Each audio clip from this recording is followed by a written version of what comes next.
Moby Dick Chapter 67. Cutting In. It was a Saturday night, and such a Sabbath as followed. Ex officio professors of Sabbath-breaking are all whalemen. The ivory Pequod was turned into what seemed a shamble. Every sailor a butcher. You would have thought we were offering up 10,000 red oxen to the sea gods. In the first place, the enormous cutting tackles, among other ponderous things comprising a cluster of blocks generally painted green, and which no single man can possibly lift.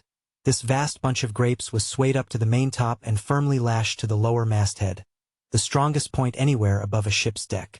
The end of the hawser-like rope winding through these intricacies was then conducted to the windlass, and the huge lower block of the tackles was swung over the whale. To this block the great blubber hook, weighing some 100 pounds, was attached.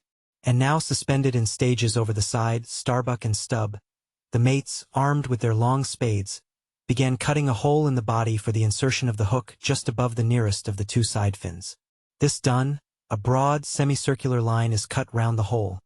The hook is inserted, and the main body of the crew, striking up a wild chorus, now commence heaving in one dense crowd at the windlass, when instantly the entire ship careens over on her side.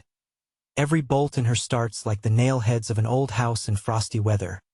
She trembles, quivers, and nods her fright mastheads to the sky. More and more she leans over to the whale, while every gasping heave of the windlass is answered by a helping heave from the billows, till at last a swift, startling snap is heard. With a great swash the ship rolls upwards and backwards from the whale, and the triumphant tackle rises into sight, dragging after it the disengaged semicircular end of the first strip of blubber.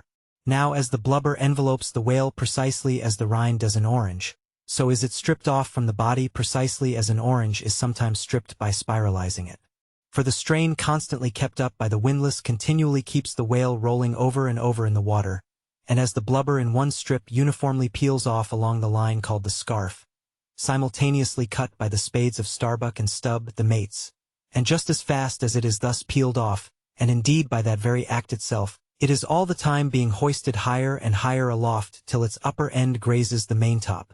The men at the windlass then cease heaving, and for a moment or two the prodigious blood-dripping mass sways to and fro as if let down from the sky, and every one present must take good heed to dodge it when it swings, else it may box his ears and pitch him headlong overboard.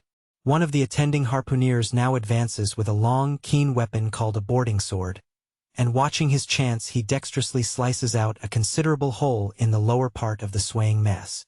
Into this hole, the end of the second alternating great tackle is then hooked so as to retain a hold upon the blubber, in order to prepare for what follows.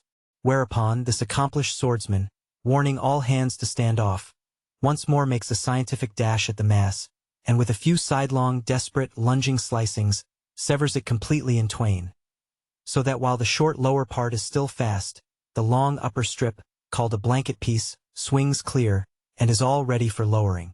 The heavers forward now resume their song, and while the one tackle is peeling and hoisting a second strip from the whale, the other is slowly slackened away, and down goes the first strip through the main hatchway right beneath, into an unfurnished parlor called the blubber room. Into this twilight apartment sundry nimble hands keep coiling away the long blanket piece as if it were a great live mass of plaited serpents. And thus the work proceeds, the two tackles hoisting and lowering simultaneously, both whale and windlass heaving, the heavers singing, the blubber room gentlemen coiling, the mates scarfing, the ship straining, and all hands swearing occasionally, by way of assuaging the general friction.